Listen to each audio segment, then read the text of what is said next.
Oke, bismillah, selamat siang. Assalamualaikum warahmatullahi wabarakatuh. Pada kesempatan Waalaikumsalam warahmatullahi wabarakatuh. pada kesempatan ini kita akan belajar dari naskah menjadi sebuah buku. Itu perjalanannya seperti apa? Teman-teman, ini adalah pertemuan terakhir di semester ini, di mana naskah teman-teman sudah mulai dikumpulkan oleh Bunda Mary, nanti akan kita olah menjadi sebuah buku ya. Semoga di awal 2022 teman-teman sudah bisa mempunyai sebuah buku baru, menjadi Amin. pemantik teman-teman untuk terus menulis di tahun-tahun berikutnya, di tahun 2022 terutama, karena berharap kita masih ada 1 semester lagi untuk lebih memperdalam berbagai penulisan. Nanti mungkin kita lebih ke spesifik, ke genrenya, ke penulisan cerpen, novel, pentigraf, puisi. Jadi kemarin sudah teori global secara umum. Nah, oke, sekarang membuat buku, perjalanan sebuah naskah. Nah, kira-kira eh, buku itu berasal dari mana? Buku itu berasal dari naskah-naskah yang terkumpul menjadi satu atau satu naskah yang terkumpul dalam berbagai bab.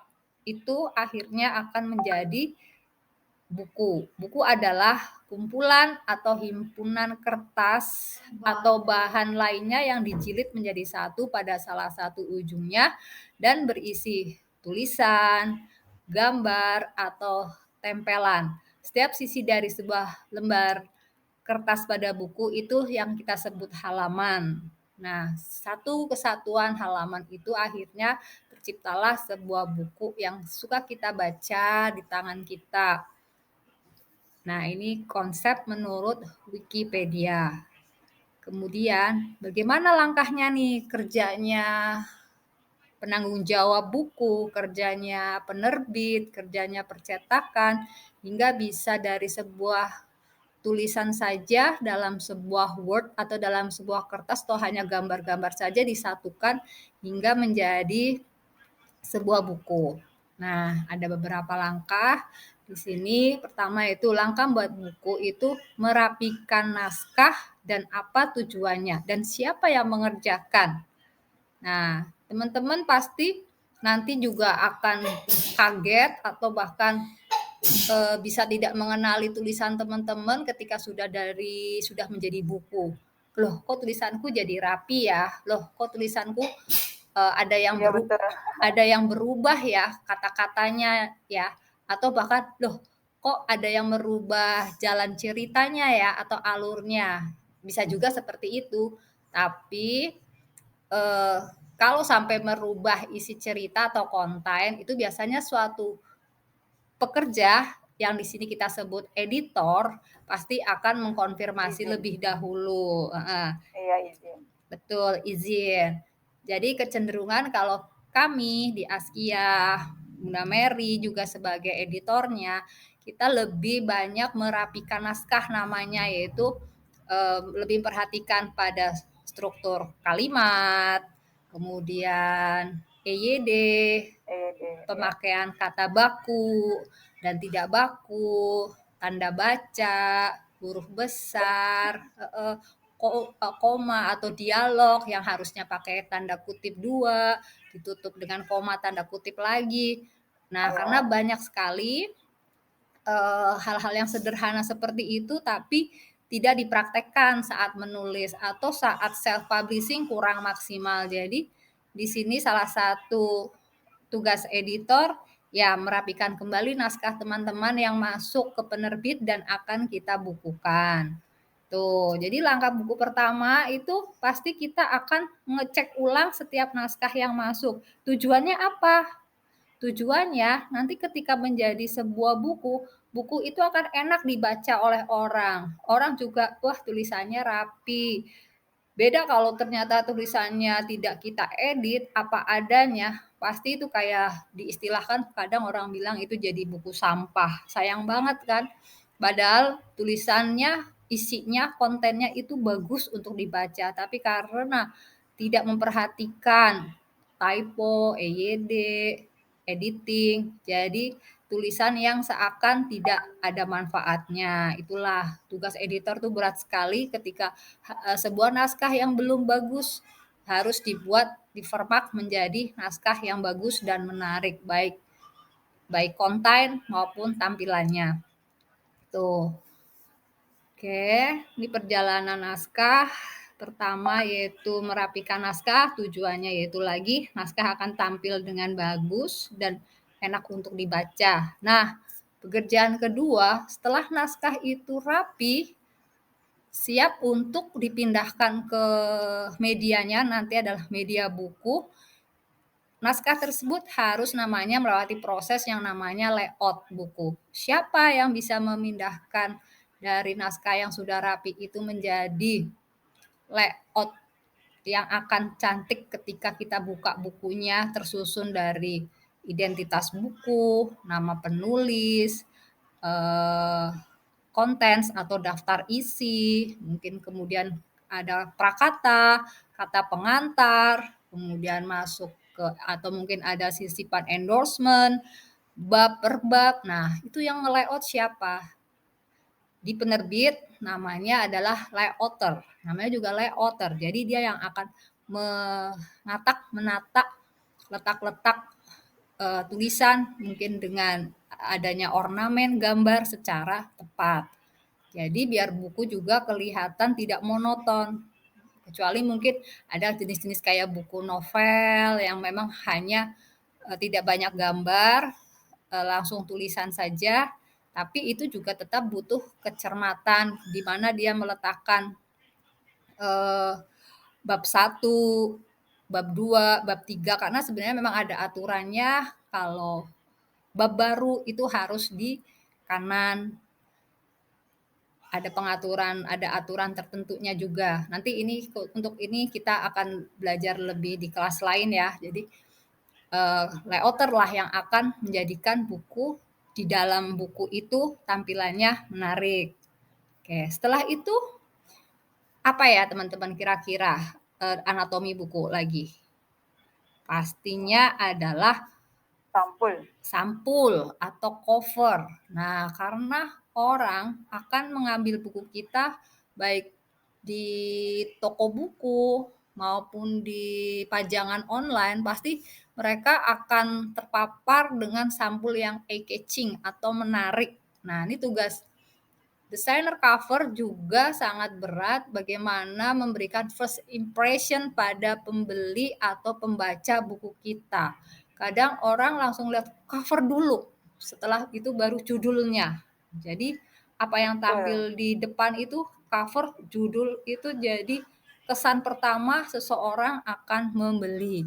Di samping juga mungkin ada juga yang berdasarkan resensi atau udah membaca, tapi kalau kita secara tidak sengaja jalan-jalan di toko buku tanpa kita ada referensi atau sinopsis tertentu atau yang sudah kita baca, biasanya kita akan lihat, ih covernya bagus banget, lihat baca judulnya, ih kayaknya menarik, terus kita buka belakangnya. Nah, belakangnya itu apa tuh namanya?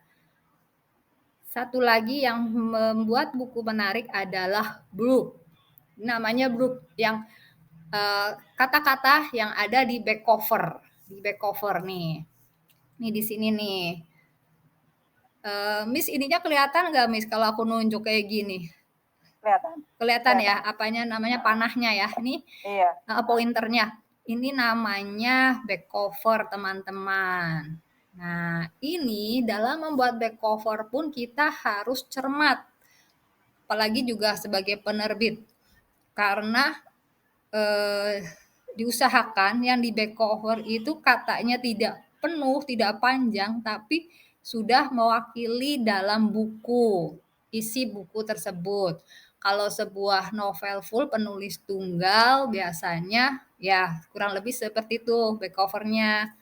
Nih, ada 2-3 itu termasuk sinopsis bukan nih, Miss? Beda lagi ya? Beda lagi, Miss. Kalau sinopsis kan Itu lebih ke kita kalau mau memulai menulis ya, itu udah lebih bisa lebih pendek, bisa lebih panjang sih kalau novel. Tapi kalau book itu kita sangat lebih memilih kata-kata yang sudah ada di dalam itu yang kayaknya paling ini deh, paling mengena. Itu. Jadi Miss, saya sebentar ya, tinggalin sebentar. iya.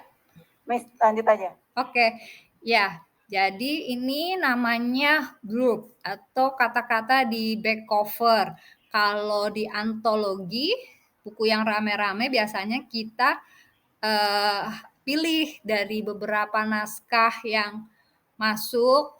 Kita pilih ada mungkin 4 atau 5 naskah, kita ambil ininya, cuplikannya yang paling kena di hati, yang paling dianggap kayaknya paling baper atau apa, dijadikan back cover di sini, Bro. Tuh teman-teman. Dan yang kelima itu adalah apa itu memberikan identitas buku. Jadi buku itu ada identitasnya, namanya ini nih teman-teman kalau di belakang buku suka nemu kayak barcode kayak ini kan, ini namanya ISBN atau International Serial Book Number. Ini merupakan pengidentifikasi unik buku-buku yang digunakan secara komersial. Jadi buku-buku terutama buku-buku yang dijual di toko-toko buku itu biasanya mereka ada bukan biasanya selalu ada barcode-nya karena terutama kalau kita membeli ke kasir kan pasti ada ini nih merah-merah itu di ini ya di scan. Iya betul. Nah di scan itu jadi penanda identitas buku. Ini juga dulu ada sejarahnya sih. Nih, sistem ISBN itu diciptakan oleh Britania Raya pada waktu tahun 1966 oleh pedagang buku dan alat-alat tulis yang bernama Will Smith. Semula disebut Standard Book Numbering, tapi kesininya dipakai secara internasional disebut International Serial Book Number, di mana kode-kode itu juga ada artinya tuh. Nanti ini sudah ada di YouTube sih, Miss, kalau mau lebih tahu detail tentang ISBN. Nanti ada linknya ya. Jadi ini identitas buku kita namanya ISBN. Dan buku beridentitas seperti ini harus ada di perpustakaan nasional. Jadi kewajiban dari penerbit, kalau teman-teman bukunya terbit, maka teman-teman juga harus menanyakan buku saya udah dikirim belum ke Perpusnas, karena akan menjadi aset negara juga, bisa dibaca untuk entah berapa keturunan nanti di bawah kita. Jadi Perpusnas itu isinya ribuan buku. Siapa yang pernah main ke Perpusnas? Wajib main ke sana agar tahu sebegitu banyaknya buku. Sebegitu banyaknya buku seluruh Nusantara ada di situ semua, berpusat di situ baik buku fiksi atau non fiksi dan segala macam jenis buku, genre buku. Oke. Dan yang terakhir itu, nah setelah itu berarti buku itu udah siap cetak atau kalau biasanya kita sebut seperti e-book. Nah, e-book itu buku yang siap cetak tapi tidak dicetak. Nah, kalau kita cetak maka akan menjadi sebuah buku nyata dan harus kita wrapping. Wrapping itu harus kita lindungi dengan plastik ya. Biasanya kalau beli buku kan pasti ada plastiknya kan ya, di wrapping ya. Iya, betul. Nah, betul. Iya. Karena buku itu akan melewati banyak perjalanan. Kalau nggak di wrapping sampai ke tangan pembaca udah rusak. Jadi itu perjalanannya. Pakai bubble juga kan? Iya. Bubble gitu. Betul. Dari plastik, kemudian dari percetakan akan dikirim ke penerbit atau bahkan langsung ke toko-toko buku, kemudian dipasarkan, didistribusikan. Tuh teman-teman, itulah perjalanan sebuah naskah hingga menjadi sebuah buku. Udah ya Miss, pelajaran hari ini ya. Kira-kira ada yang mau tanya nggak tentang proses pembuatan buku? Nah, gini. Yang itu kali yang tadi tuh saya mau tanya yang grup itu loh, Miss. Itu masih maksudnya kalau itu Nih, syaratnya ya? iya, Nah iya, belum, ini kan salah, suka ada yang foto, suka ada yang isinya foto. Foto sama foto penulisnya tuh kadang-kadang adanya. Itu iya, gimana sih? ya itu kembali kesepakatan si editor. Sebenarnya lebih ke editor ya, karena editor itu juga sebagai pelaku ininya, pelaku keberhasilan buku itu di pasaran ya, bisnis. Jadi biasanya editor tuh ada feeling tertentu sendiri biar buku itu laku di pasaran. Kalau memang penulisnya mungkin sudah terkenal apa ya, atau top gitu ya biasanya, atau memang eksis atau motivator itu kadang memang ada di belakangnya dicantumkan identitas penulis Miss di bawahnya. Tapi biasanya di atas itu tetap mengekspresikan isi-isi buku tersebut meskipun itu mungkin dia mencantumkan foto-foto perjalanan atau apa ya, ya foto-foto kisah dia sendiri, kehidupan dia tuh. Ya pada dasarnya sih kalau book itu, kalau konsepnya sih bagusnya sesuatu kata yang memang bisa diinformasikan ke calon pembeli ya. Dikecilin deh, ibu lagi ngajar. Itu. Gitu, Iya, Miss. mengenai isi bukunya justru ya. Iya, iya, mengenai Iya. isi bukunya karena kan Seperti apa ya? Ancang-ancang lah ya seperti gitu ya, iya. bayang-bayangannya. Jadi bayangan isi buku ini apa sih? Kalau nggak sempet baca sinopsis panjang atau dari uraian dari pembaca lain, ya karena tiba-tiba jalan-jalan ke toko buku, terus lihat buku menarik, ini bagus covernya, judulnya menarik, isinya apa ya? Pasti dia akan lihat belakangnya, gitu. Iya betul, betul betul. Tuh. Kayak Ada yang mau, kakak ada yang mau ditanyakan? coba ya, kita buka dari awal. Jadi perjalanan naskah itu, nih, pertama akan dikerjakan oleh namanya tim editor, kemudian layouter, kemudian ada desainer cover, kemudian desainer cover juga akan dia akan memikirkan dengan persetujuan editor, akan memikirkan untuk back covernya atau blurbnya, kemudian dari pihak penerbit akan mengajukan ke perpustakaan untuk menjadikan buku itu mempunyai identitas internasional serial book number. Nomor ini nggak akan ada yang sama teman-teman, jadi setiap buku itu akan berbeda ISBN-nya. Tuh, dan setiap negara mempunyai kode yang berbeda juga sendiri-sendiri. Tuh, kayak kita Indonesia itu 6978 623. Nah, terus entah Malaysia, Singapura tuh beda 6 nomor di depannya, Miss. Tuh. Oh gitu, oh itu yang Mm-mm. membedakan negara ya? Iya, 978623 itu milik Indonesia. Kalau Oh, ya. 674496 sama 3 ini uh, ada ini sih, ada Lapis kode-kode ya? ya Ada apa? khusus sendiri. Oke. Nah, setelah itu pasti sudah kalau sudah rapi akan dijadikan PDF menjadi e-book. Nah, e-book inilah yang akan kita cetak menjadi sebuah buku. Nah, sekarang kan banyak e-book tuh itu Miss. Makanya Iya.